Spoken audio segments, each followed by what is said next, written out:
Renee Picard does a thing with her earlobe when she's starting to spiral. Rios sniffs a real cigar, and good guys never say they're good guys. Hello, everybody, and welcome to the Seventh Rule with Cirroc Lofton. He's a good guy, by the way. Hello. I would never say that. My name is Ryan T. Husk, and today we're doing a review of Star Trek Picard Season 2, Episode 6, entitled 2 of 1, written by Cindy Appel and Jane Maggs. Is that what it was? Let me check on that. Directed by Jonathan Frakes. And of course, this entire season of Star Trek Picard is brought to you by our good buddy, Mr. Grandpa One, aka Tim Baum. How are you today, Tim Cirroc? Baum. Doing good. Doing good. How about you? Doing well. Doing well. I'm checking on that last on name the writer of the writer because I feel like my notes may have auto-corrected her last name. That's why when I read it, I was like, wait, that doesn't feel right to me. So let me check on that. But first things first, this was one of these fun kind of episodes, right? Where they're at a party, everybody's dressing up. I think what everybody's favorite thing was seeing Picard all dressed up and looking like an old cutie. But there were a lot of people. There were a lot of ladies that were saying they loved Agnes Jurati's dress. They were en fuego about it.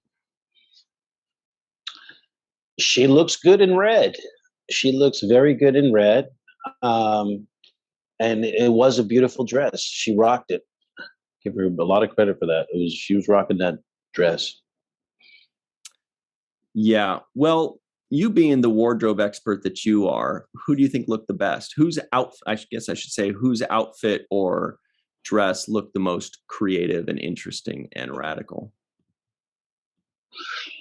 I don't know about creative, but I would say that I do like her outfit behind you. The Laris's. Mm-hmm. She's not Laris in this. Talon. Future. I believe it's Talon. Yeah, these names are switching. They're killing me with the. I know, that's what makes it so tough. It's the same person that we know, but they keep changing the character. It's killing me because I'm like, even with every time I see Data, I'm like, okay, Data. Nope, not Data. Doctor. Nope, not that doctor. The other doctor. Yeah. So yeah, it's confusing seeing the same people playing not the same person. But yeah, I would say Dr. Jurati had the best outfit of the evening. She was sparkling. She's always so amazing. She plays all these emotions in her performances. Like you could tell when she's with Rafi, for example. I mean, with Rios, there's that, chemistry there. There's that history there. They're great. They're great together. Yeah. And they play it, right? She's acts a little uncomfortable and like, I want to do something, but I'm going to hold back until the Borg Queen's like, let me help you out. I tried to share the screen that showed the writers, but I didn't. I guess it doesn't work on this. But it is. It was correct what I said. It wasn't an autocorrect or anything that changed. So those are the names of the writers. Let me pull them up again. It is Cindy Appel and Jane Maggs. Those are their names of the writers. I do love the chemistry between Dr. Jurati and Rios. They're so great. I mean, I just really love Alison Pill's acting. She's amazing. She's phenomenal. Apparently she can sing, right? Did you notice her singing? And I was going to ask you if that was her singing because it was so good. I was like, did she sing that good too? There's been a lot of back and forth about that because my first thought, as soon as she started singing, I was like, oh, yeah, of course that's her singing, because, Star Trek likes to show off. If one of their actors can sing, they like to give them that opportunity, whether it's Robert Picardo, whether it is Issa Briones, whoever it is, or Nana Visitor.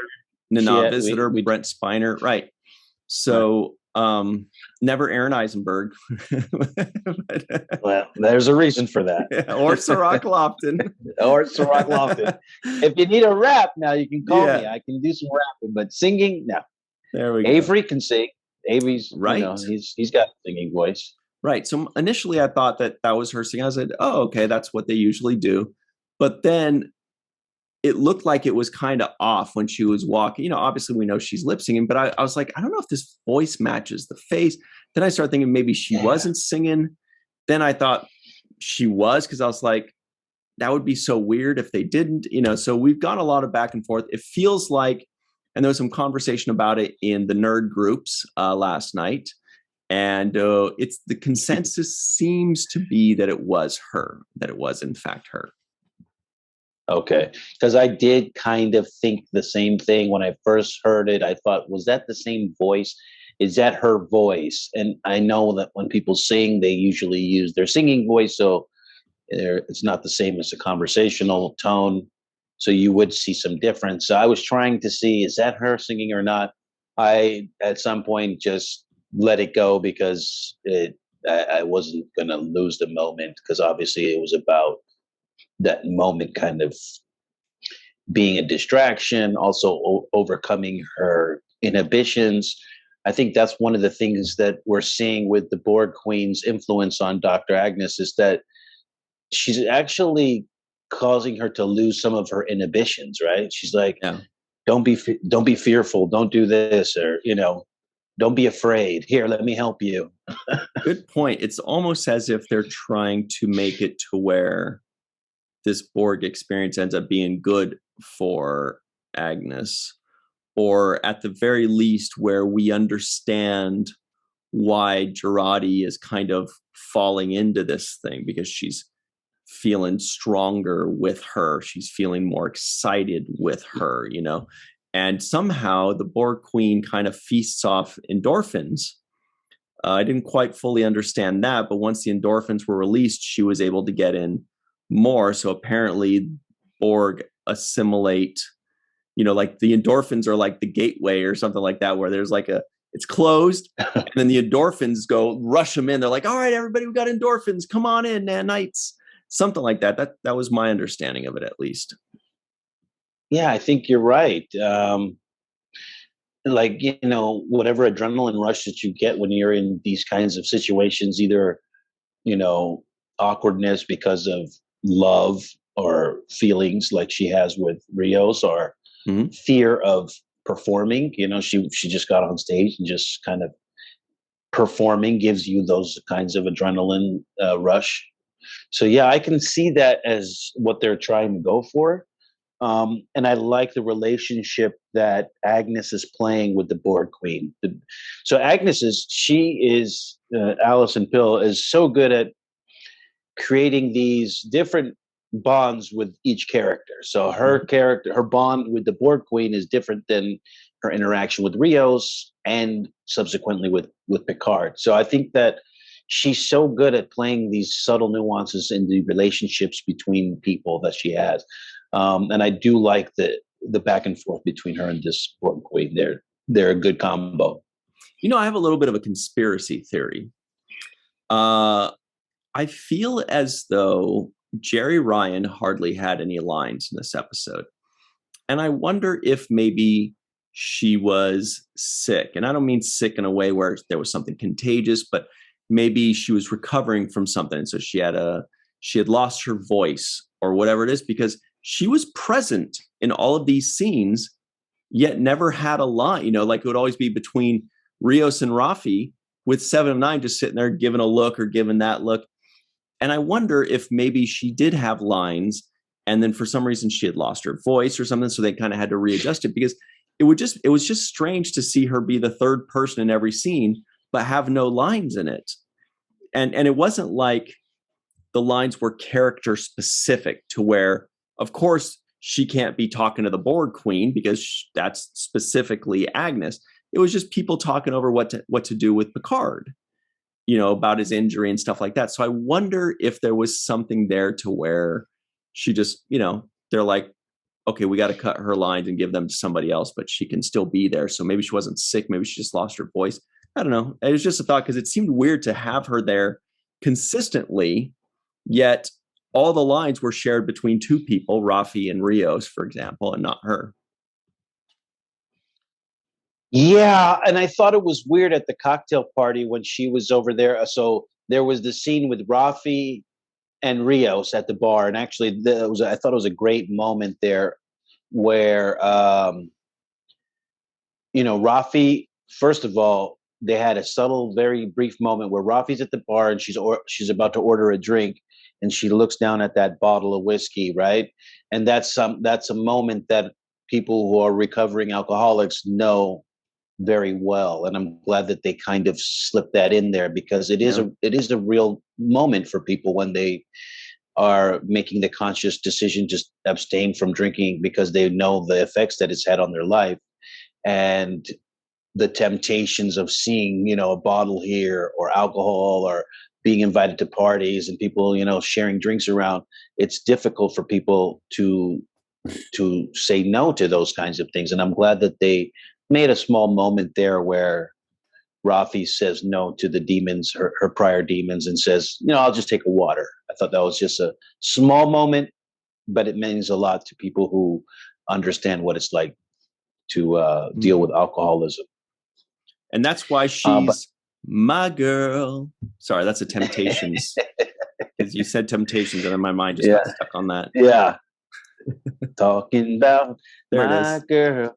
Yeah. But I guess we weren't talking about them. It was just my imagination. No. Please continue. That's very good. That scene goes on forward to the Rafi Rios scene where they're both at the bar and Rafi calls Rios out saying, hey, something's wrong with you. I think, you've got a little bounce in your step. You like that girl, right? The girl that we a few reviews ago said is going to be somebody that's, more and more important in the storyline, right? Teresa, right? Your girl's back. Teresa. She's back. Yes. And she was feeling feisty. I was like, all right, pal. I know Cirroc likes you, but I'm watching you because she was like, Rios, call me anytime, anything you need, whatever. Oh boy, you're so great. Come back. Anything you need, I swear, I promise. He comes back with a dying friend, and she's like, you fucking dick. You woke me up out of bed. I'm like, what? What the hell is this? Well, you said anything you need, come back anytime. And he's got a dying friend, and you're giving him a guilt trip about it. What did you think? If that's not a time to call on a friend, what is? It wasn't like he was like, hey, I got a hangnail. Can you take care of it? She'd be like, you woke me up for that. No, his friend is dying, dude. Why are you giving him shit for that? Anyway, I was just like, this lady, you're the one that offered. Yeah, she's a feisty woman. And I'll tell you, when she turns it up and she turns her serious level up, everybody got quiet. And the moment I'm talking about is when, after she kind of gets Picard back a little bit, she stabilizes his signs. She says, everybody out. Yeah. And boy, the way she said it reminded me of just that sound. It's an ancient sound of it's time to get the hell out of here.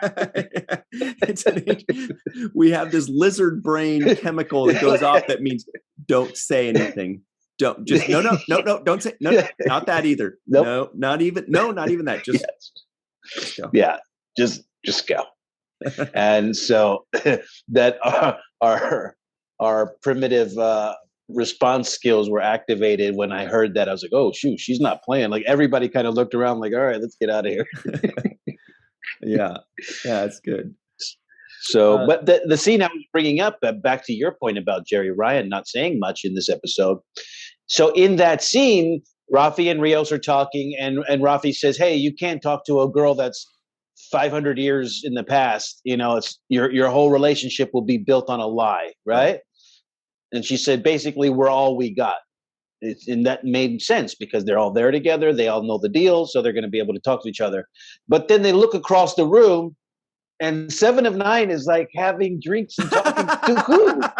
Who is he talking to? I love this. This is so funny. Yeah. This is what, Like, see, Cirroc, now you're finally turning into a Star Trek nerd. This is the stuff that keeps us up late at night. It's like that meme of like, there's like a man and a woman in bed, and he's turned away from her, and she's behind him going like, I bet he's thinking of another woman. And then it shows what he's thinking about. And he's like, well, how come the timeline's going to change if this guy talks to her? But then when Seven of Nine, you know, like that's really what he's staying up thinking about, because that's what we do, man. Yeah, that's what I was thinking. I was like, who is she talking to? Like, when did they make friends at this party? Like, she doesn't know anybody in this timeline. She just walk up and say, hey, so did you see the Lakers last night? Like, what is she talking about? So just that whole like huddled in a conversation, having a toast, drinking a wine. I was thinking that doesn't make sense. They would be huddled together. They would be working on a scheme. You know, you cover that exit, you watch this door. They would be together working on some Ocean's 11 kind of, you know, Charlie's Angels, we're all in this together type moment. But it seemed weird. She was just off drinking and talking. Yeah, it's so funny. No. Sure, like, here's my number. Yeah. Yeah, the whole world's about like the whole future is the timeline's going to be exterminated. Everybody's going to die, and you're over here just like laughing That's about funny. it. So well, I thought that was awkward. Speaking of the Lakers too, 2024, I think they might be called the LA LeBrons, right? Because I think they might have two LeBrons on the team in a couple of years. So we'll see how that goes. Well, we'll see what they say about it. There was another one of these nitpicky type moments that was keeping people up last week, which was, if you'll recall, when Rafi says, I think it was Rafi, she either said to Seven or Seven said to her, said, we can't beam Rios out of the bus because that'll mess up the timeline. Right. They're like, we can't beam him out of the bus. That's going to screw up the timeline, right? So then what do? They get phasers and blow the whole bus up, release 30 prisoners or whatever out. It's like, wait, beaming him out cleanly, like just whoop, he's gone. What happened? I don't know. That's going to mess up the timeline or that, but all this other stuff won't. You know, all these guys are out running around. They're shooting people. They're blowing stuff up. Yeah. So that's what we're thinking about late at night. We're like, yeah, but I don't know. Would that mess the timeline up? But maybe not, because maybe it's just like a technological kind of thing. Anyway. Well, they're still alive in a way. Yeah. That changes the timeline to 20 people that were supposed to be in one country have now been released in a different country. That's going to change a timeline. Totally. Yeah. I think that Elnor,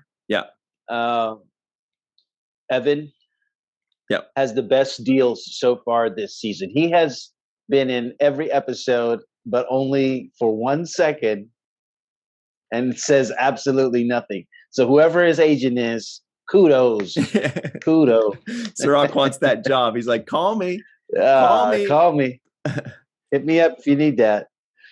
So he popped up in the episode for 1 second, you know, and boom, gone.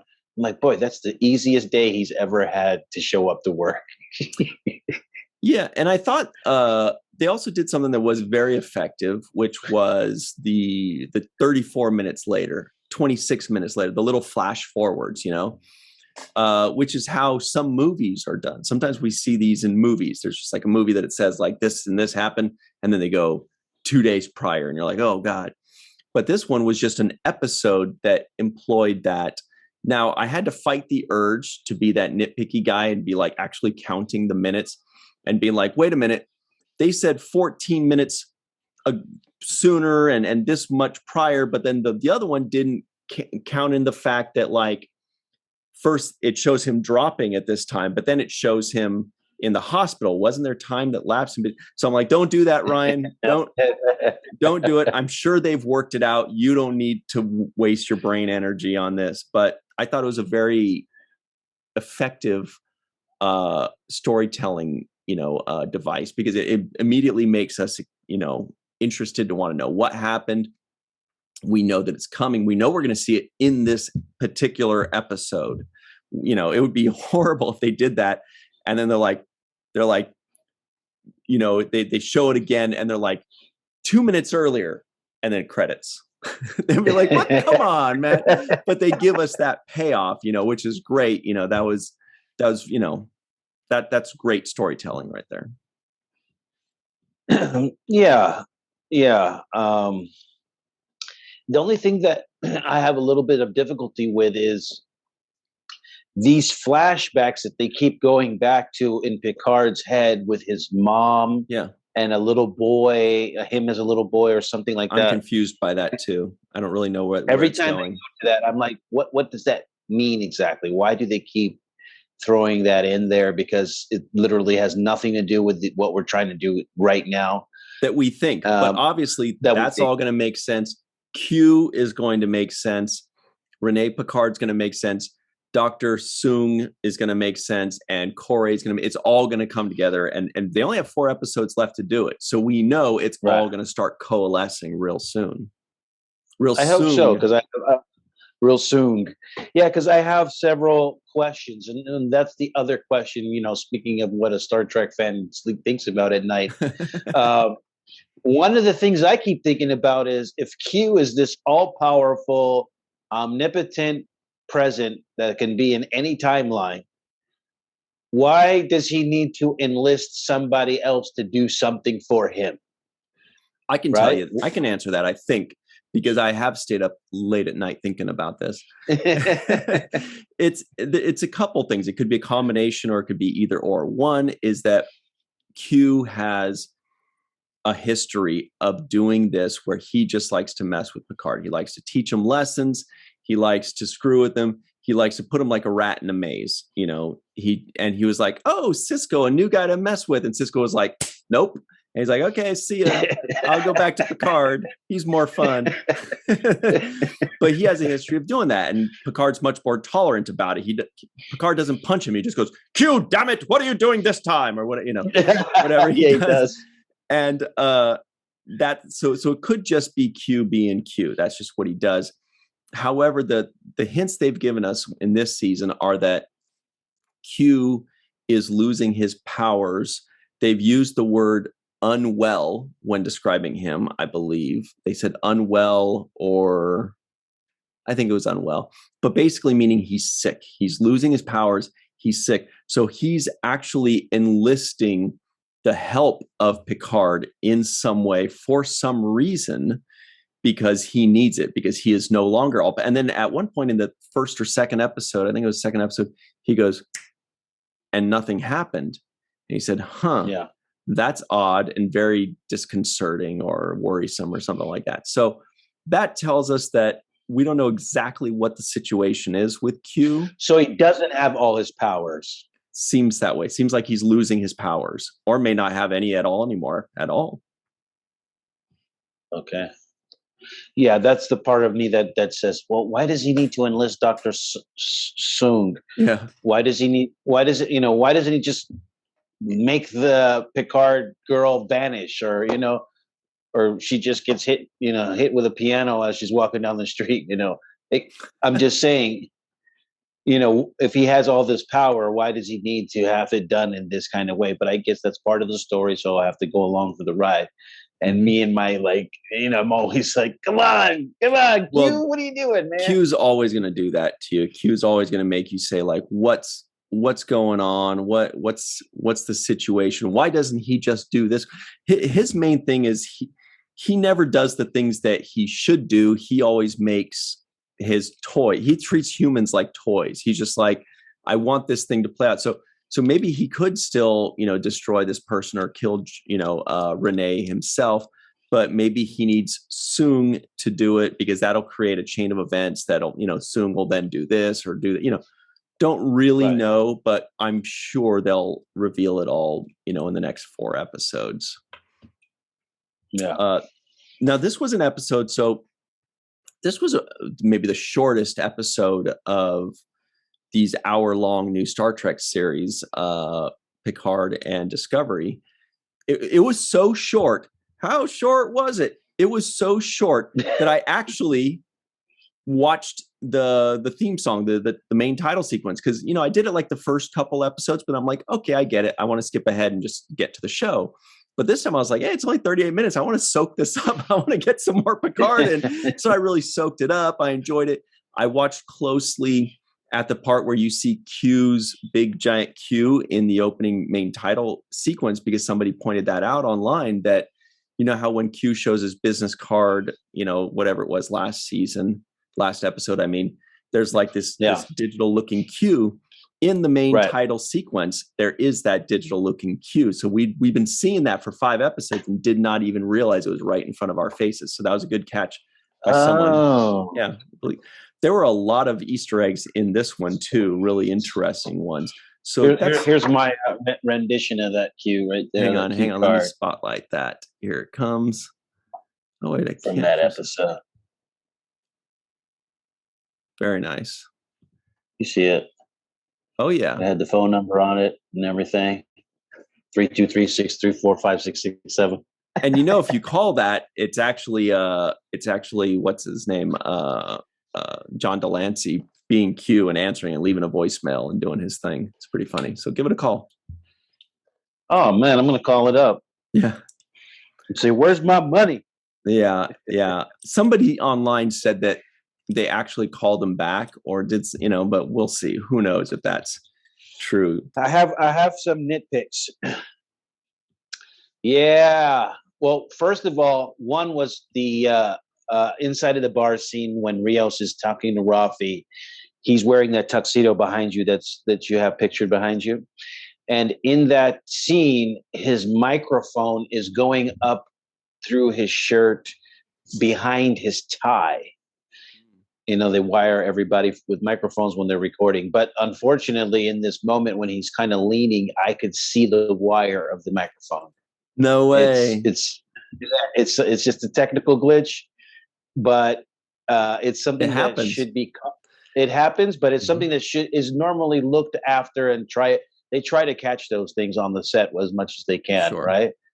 And to me, that was it just slipped under the radar. So if you rewatch the episode, you'll see Rios's microphone underneath his tie. I've seen little things like that before, where I've seen microphones, like the wire. I've seen the pack. I've seen the pack in somebody's like pocket. Right. There was like in the first season of Discovery, we saw that they had Saru's other shoes on, because the camera apparently showed more than it was supposed to, all kinds of little things like that. And those are great. That's not a negative nitpick. People love that stuff because it makes them feel like they're behind the scenes, like they're seeing a secret little thing, The only one that really took me out of it was when I saw an original series episode. And I know people are stopping me right now saying, dude, if you're taken out by little minor tweaks in the original series episode, then you're going to have like 10 of those per episode, because those things like were imperfect. Let's just say they were very imperfect. And there was this one episode, and I forgot which one it was, but everybody at home, it was when they're trying to get into, through a door in the Enterprise, and Scotty is like cutting through the panel to get in to override the door to open, right? I watched this episode. Wow. On the cruise. It was playing on the cruise. No way. That way, no coincidence. I love it. Which one? What was it? I don't remember, but there was somebody in the room. They were trying to open the panel to get into the room. Mm-hmm. Somebody was in there. Okay. So what happened? It was this weird guy who had like, he was going around messing with different people, and they tried to get him. Sounds like Kurt. I don't remember. No, but what happened? Anyway, I don't want to try to remember which one it was, but anyway, the thing that took me out of it was somebody clearly bumped the camera,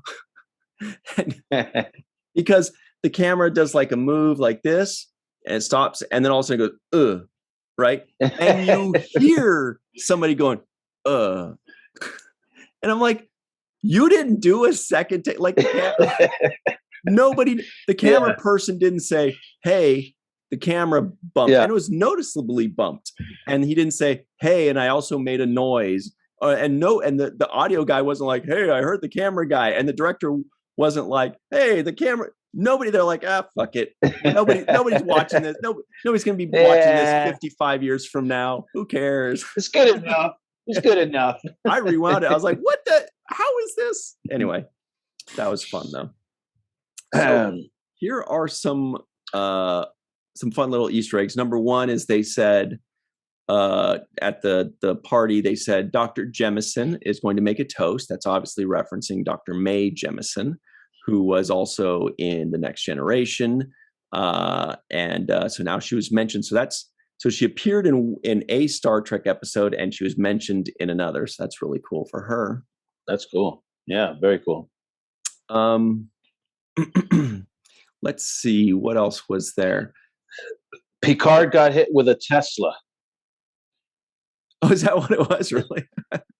It was a Tesla, right? It was. I don't know why that's funny, but it is. Yeah, nobody else mentioned that. I'm the only one that said that. Picard I don't know. got hit with the Tesla. It was when he saves Renee's life in that moment when the car's coming. So check this out. That's a good catch. I like that.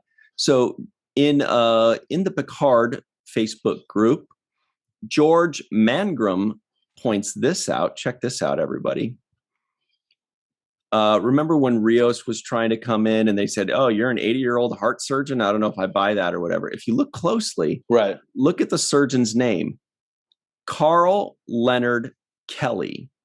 All three of those can be and probably are in reference to the original Bones character from the original Star Trek series, because his name was DeForest Kelly. So his last name was Kelly. The character's name was Leonard McCoy, and Carl is probably in reference to Carl Urban, who played Leonard McCoy in the JJ reboot movies, the Kelvinverse movies. Wow. So all three of those are, and he's a doctor. Deep dive. Yeah, and he's a doctor. Deep dive. Yeah, so that is a good catch there. And DeForest Kelly was born in El Paso, Texas. So that's like a. Was he really? No, I just threw. Damn, I was wondering if 311 or El Paso, Texas were things too. I'm like, what do those mean? I just threw that in there. Let me see. So, also, Talon spoke Romulan for a second there. Just out of nowhere, she spoke Romulan. So if we're supposed to believe that she's not Laris, why did she speak Romulan? And I'm glad you brought that up, because that leads me to my next point. In the scene in which Picard, oh my God, you just totally took a Columbo tone right there. I can't believe it. You're like, you took a pause and you said, on the night of September 4th. That was so good. All right.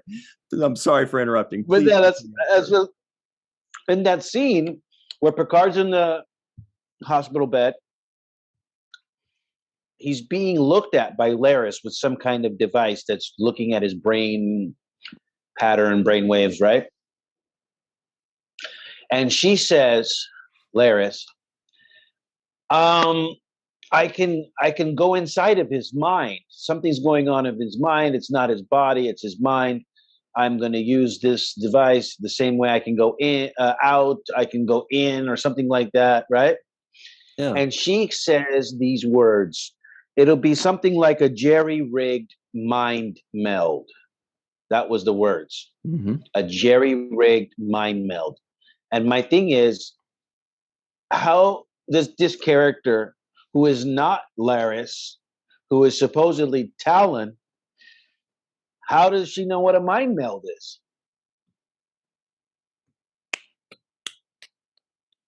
Just do one more thing. Yeah, very good. Am I becoming overly nerdy about stuff? No, this is exactly the stuff that we talk about when these episodes are dropped. Everybody, they're like, oh, I found this, I found that. We start talking about this stuff. That's true. How would she know what a mind meld is? Well, I guess her race might know what the Vulcans are because she's some kind of alien race watcher thing. But I don't know that there's going to be something that's probably going to be explained. You're right. I did get the answers possibly to the 311, the date on the thing. So check this out. This is in that group. George Mangrum says, did anyone catch the Southern heart surgeon's name? There it is. And he says, wow, on March 11th, that's the date, 1964, that's the date, a draft proposal for a show called Star Trek was presented to MGM. Wow. And then down here, this is where some nerd named Ryan says, I think it's all McCoy references Leonard McCoy because I think he originally was saying Leonard Nimoy. He was thinking it might be a reference to Leonard Nimoy, but it would make a little bit more sense if all three were Bones. But that's a good catch, Cirroc. That's an interesting thing. Yeah, it's one of the things that I caught. I thought Picard gave some pretty good moments. Like he's very good at these like motivational speaking, right? He's like, I don't like it so much when I hear it in Discovery, these aphorisms, but I do like it when he says it because of his style of delivery and the sentiment of which I believe is somewhat genuine when he says these things. So, when he was approaching Renee, he said to her, she said, oh yeah, fear is just a confirmation of, that I shouldn't be doing something. Mm-hmm. Yeah. He just said, look, it just means that you're smart, that you're aware of the danger. Right. It's good sense. Yeah. And I like those kinds of explanations that he gives when Picard does those kinds of things. It is him imparting the wisdom that he has accumulated and accrued over the years and now giving it out. And I buy that. It sounds believable to me that somebody like Picard, who's had the experiences that he's had, is going to be able to put things in a perspective for some young person that makes it easy for them to digest and also to make a decision going forward. Mm-hmm. Definitely 10 forward, in fact, which is the shirt you're wearing right now. Awesome shirt by Paramount Plus. Fantastic. Looks awesome. I want to take your point one step further and say that does sound like some good advice that he would give to someone younger. And I will submit, and everybody in the live chat can back me up on this, I think, but I can definitely hear Guinan saying that to Picard in The Next Generation.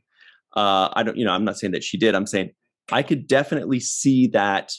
It sounds like something Guinan would say, because that kind of wisdom is the kind of things that Guinan has imparted on Picard. So it's very possible that somewhere down the line, he's repeating something that Guinan said to him, like in times of troubles, he might be like, but I feel fear, Guinan, or whatever he says. That was not a good impression. Don't judge me on that one. And she said, well, fear just means that you're smart, that you're aware of the dangers. Like I didn't notice it when he said it, but when you were saying it, I was like, you know what? That sounds like something Guinan would have said to Picard on the Enterprise back in the day when she was giving out good advice like candy. Yeah, something that he's now enabled to impart to somebody else, and I love the way he did it. Fear is fear. It's just, it's don't let it stop you. Right. And clearly, it hasn't stopped. We only have a couple minutes left, actually, but very quickly, a few things. Dr. Anne-Marie Segal asks, is Picard's security guard LARPing name tag P. Trotter an Easter egg? I thought the same thing.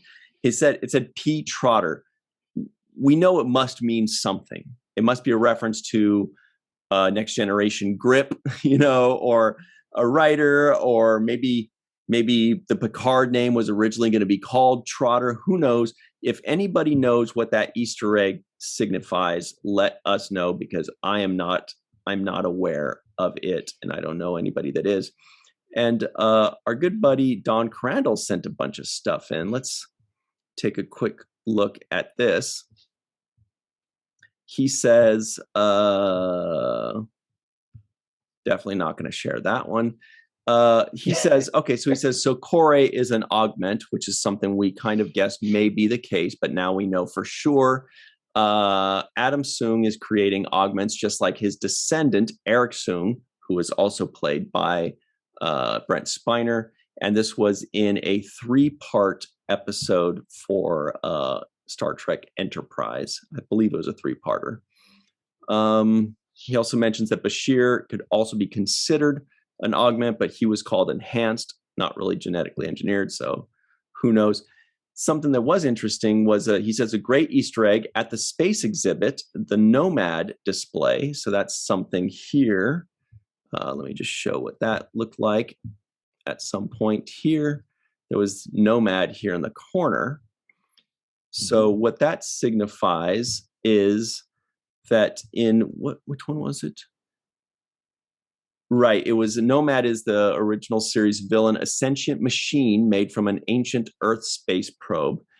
The idea was similar to V'ger in Star Trek: The Motion Picture. I thought there was more to this, but anyway, so there are a lot of these deep cuts. Oh, somebody else pointed out, and it looks like Don also caught this as well, is that this ship that they were talking about that was called like Spike. Remember, she was saying, "Oh, I call that ship Spike." Renee was saying that. Yeah, that is a ship that was always seen in the Enterprise main title sequence. I did not catch that, but that's a deep cut. So in the main title sequence for Enterprise, there's this shuttle that we see. And that was the ship that she was talking about there. The shuttle was called Spike. Well, Don Crandall, man, he always goes where Nomad has gone before. Nomad, very nice. Here's the shuttle. It looks like somebody put it together. I don't know if that was Don that did or if he just shared it, but this is from Enterprise. It looks like from the opening theme. You can see like the writing of the opening title theme. And this was it later on. It's pretty cool. Looks great. Anyway, so yeah, even on these episodes that are shorter and they mostly there's a lot of stuff. Yeah, they mostly take place in one place and it doesn't seem like there's much going on. They drop in all these little Easter eggs for us nerds to enjoy.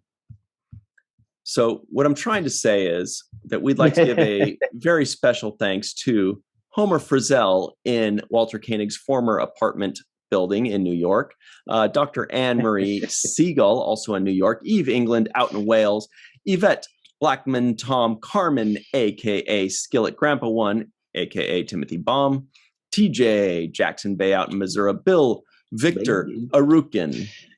Arucan. There was a lot of power in that one.